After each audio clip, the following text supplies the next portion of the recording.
بس رمضان کی سب سے بڑی تیاری کیا ہے کہ اپنے دلوں کو صاف کر لو پہلے سے، کہ جس دل میں نفرت ہو، بغض ہو، کسی کے لیے غصہ ہو، کسی کے لیے کیا کیا جذبے ہوں، دل صاف کرنا۔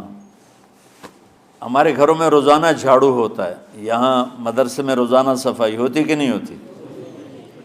چونکہ دنیا کی اصل گندگی ہے تو جھاڑو ہاتھ سے نہیں چھوٹ سکتا۔ حرم شریف میں دیکھا کیسے چاروں طرف خدام پھر رہے ہوتے ہیں برش لے کر، تو دل پہ غبار ایسے آتا ہے جیسے صحن میں غبار آتا ہے،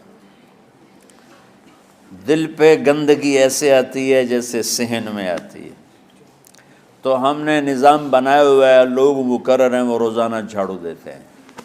تمہارا دل ایک آنگن ہے، ایک صحن ہے، اس میں بغض، نفرت، حسد، پتہ نہیں کیا کیا گندگیاں آئیں گی اور آتی رہیں گی۔ بچوں ایک کام کرو، جھاڑو پکڑ لو، صاف کرو۔ یا اللہ معاملہ تجھ سے کرنا ہے، لوگوں سے نہیں۔ کسی نے برا کہا، کسی نے غیبت کی، کسی نے گالی دی، کسی نے دھکا دیا، کسی نے حق مارا، کسی نے کچھ کیا، یا اللہ تیرے سپرد میں نے اپنے دل کو سب سے صاف کیا، میں نے اپنے دل کو سب سے صاف کیا۔ یہ اتنی بڑی عبادت ہے کہ بڑے بڑے نفلوں والے، تہجد والے، حج عمرے روزے والے تمہیں نہیں پکڑ سکیں گے، کیونکہ اس کا کرنے والا دنیا میں کوئی نہیں۔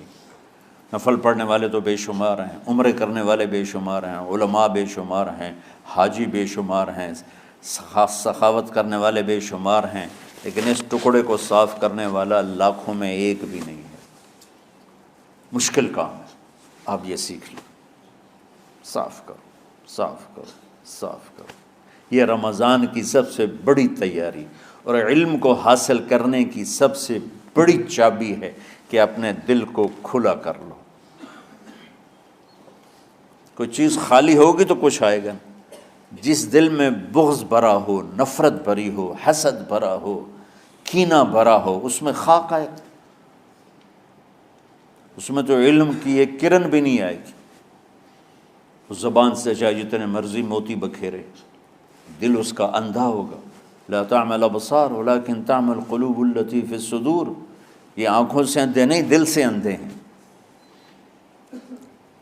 تو بچوں اپنے دل کو صاف کرنا سیکھو۔ وہ کتنی مشہور حدیث ہے، آپ نے کہا اس دروازے سے ایک جنتی آ رہا ہے، تو ایک انصاری صحابی داخل ہوئے، جوتا ہاتھ میں، داڑھی میں وضو کا پانی۔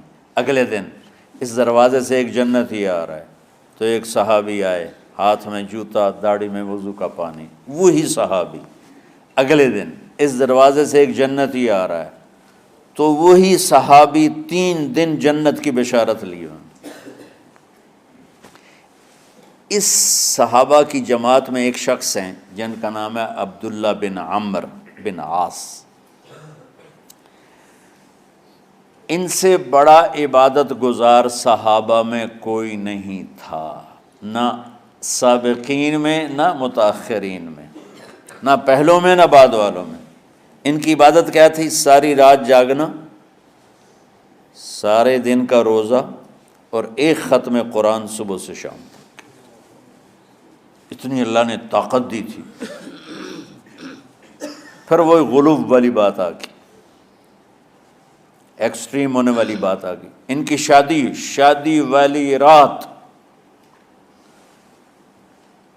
حجلہ عروسی میں داخل ہو رہے ہیں، دلہن کے کمرے میں داخل ہو رہے ہیں، اور مصلی بچھا کے اللہ اکبر، اور دے نفل تے نفل، دے نفل تے نفل۔ تو ان کی بیگم نے دیکھا تو وہ بھی خیر کا زمانہ تھا، انہوں نے بھی وضو کیا اور پیچھے مصلی بچھا کے وہ بھی فجر تک نفل پڑھتے رہے۔ صبح ہوئی تو حضرت عمرو بن عاص رضی اللہ عنہ نے پوچھا، بیٹی رات کیسی گزری؟ کہا جی ماشاءاللہ آپ کے بیٹے تو بڑے عبادت گزار ہیں، ساری رات نفلوں میں ہی گزری۔ تو وہ ان کو شکایت کر دی۔ حضرت عمرو بن عاص کو اتنا غصہ چڑھا، ان بیٹے کو تو کچھ نہیں کہا، کتنی حکمت کی بات ہے، سیدھے گئے اللہ کے نبی کے پاس، یا رسول اللہ یہ عبداللہ دیکھیں کیسا نادان ہے، اس کی شادی کی ساری رات نفل پڑھتا رہا۔ تو آپ کہتے ہیں ماشاءاللہ ماشاءاللہ کتنی بڑی بات ہے۔ نفلوں میں گزر گئی، رات بھی نفلوں میں گزر گئی۔ تو آپ نے حضرت عبداللہ بن عمر کو بلا کے ڈانٹا کہ تو نے مہینے میں 3 دن روزے رکھنے ہیں، بس اس سے زیادہ نہیں رکھنے، اور ہفتے میں 1 قرآن ختم کرنا ہے۔ کہا یا رسول اللہ میرے اندر طاقت زیادہ ہے۔ پھر اچھا 15 دن روزے رکھنے، کہ نہیں میرے اندر طاقت زیادہ ہے۔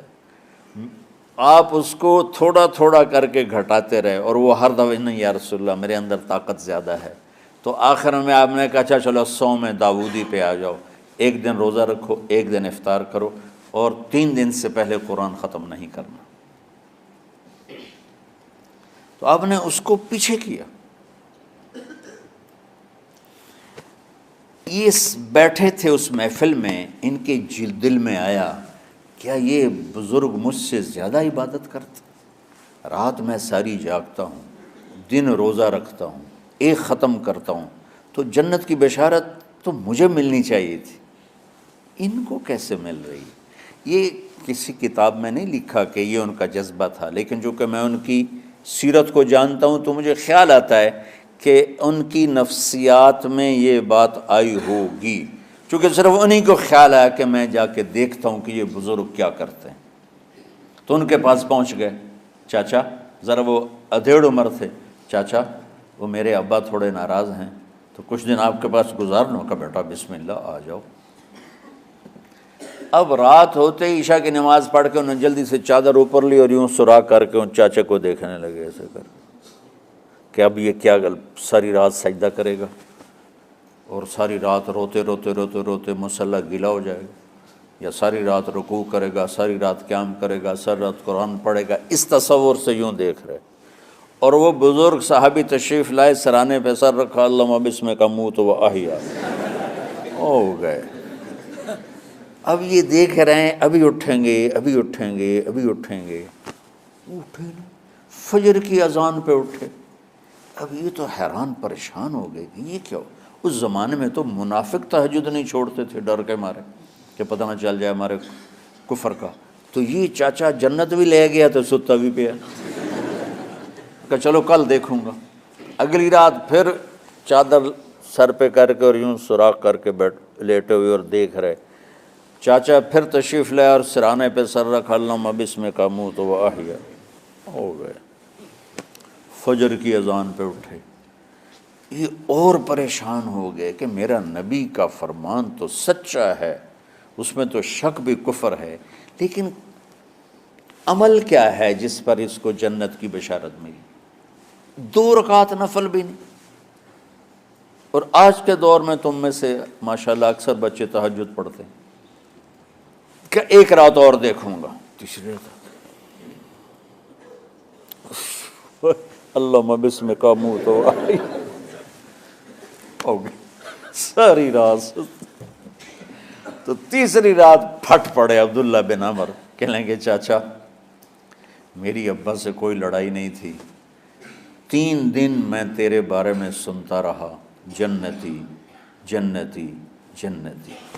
میں دیکھنے آیا تھا کہ آپ کیا کرتے ہیں، آپ تو کچھ بھی نہیں کرتے ہو، ساری رات سوتے رہتے ہو، اب کیا کرتے ہو؟ انہوں نے کہا بیٹا یہی ہے جو تم نے دیکھا ہے۔ اب ان کو سمجھ میں نہیں آ رہا کہ یہ جوڑ کیسے بٹھاؤں، ادھر جنت کی بشارت، ادھر ساری رات خراٹے، اب یہ اس میں جوڑ کیسے بٹھاؤں، کیونکہ نبی کی بات تو غلط ہو نہیں سکتی۔ تو اب وہ نا ایسے نا بڑے بے دل سے ہو کر واپس مڑے، پتہ نہیں کی چکر ہوئے گی کوئی گل۔ جب وہ دروازے تک پہنچے تو کہنے لگے بیٹا ادھر آنا، واپس آ گئے۔ کہا میں تمہیں اصل راز کی بات بتاتا ہوں۔ کہا کیا ہے کیا ہے؟ تو یہاں ہاتھ رکھا، کہا یہ جو دل ہے نا اس میں کسی انسان کی نفرت نہیں۔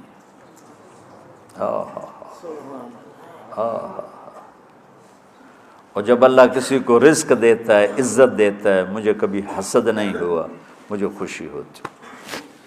تو عبداللہ بن عمر نے کہنا تھا ہاں یہ بات ہے، نہیں، انہوں نے کہا ہاذا ہوا، اچھل کے کہنے لگے ہاذا ہوا، ہاں ہاں ہاں ہاں یہی ہے یہی ہے یہی ہے۔ پھر کہنے کہ چاچا پر یہ میرے بس کا نہیں ہے، کون کرے گا یہ؟ اتنے بڑے آدمی ہو کر کہہ رہے ہیں کہ یہ میرے بس کا نہیں۔ تو بچوں، دنیا میں جنتی بننا ہے اور علم اللہ سے لینا ہے تو اسے صاف کر دو،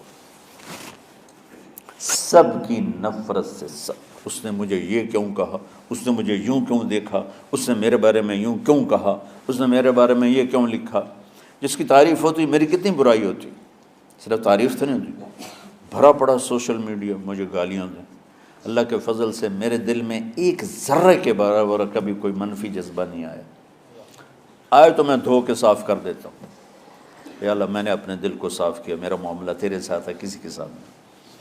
یہی آپ رمضان کی سب سے بڑی تیاری، علم کے حاصل کرنے کا سب سے بڑا ہتھیار آپ کو یہ نہیں ہے کہ تمہیں کتابیں یاد ہو جائیں، تمہیں اشعار یاد ہو جائیں۔ تو ساری امت سے کہتا ہوں رمضان کا استقبال کرو، دلوں کو صاف کر کے، نفرتوں کو مٹا کے، مذہبی نفرت، دنیاوی نفرت، رشتوں کی نفرت، بول چال کی نفرت، سیاست کی نفرت، لین دین کی نفرت، ان سب سے اپنے دل کو صاف کرو تاکہ رمضان میں اللہ نے علم اتارا، اللہ تعالیٰ آپ کو علم عطا فرمائے، اور باقی لوگ جو عام دنیا میں زندگی گزار رہے ہیں ان کے دلوں میں اللہ رمضان کا نور اتارے اور اپنے اور ہدایت کا نور اتارے۔ یہ سب سے بڑی تیاری ہے اس کی۔ اور کسی سے گلہ ہے، غصہ ہے، ناراضگی ہے، کسی سے بولتے نہیں ہو، ابھی سے شعبان آ چکا ہے، آپ شعبان سے رمضان کی تیاری شروع فرما دیتے تھے، تو اس کی تیاری کیا ہے؟ وہ دلوں کو صاف کرو، معاف کرو، معافی مانگو، تمہارا قصور نہیں پھر بھی معافی مانگ لو، دلوں کو صاف کرو اور اپنے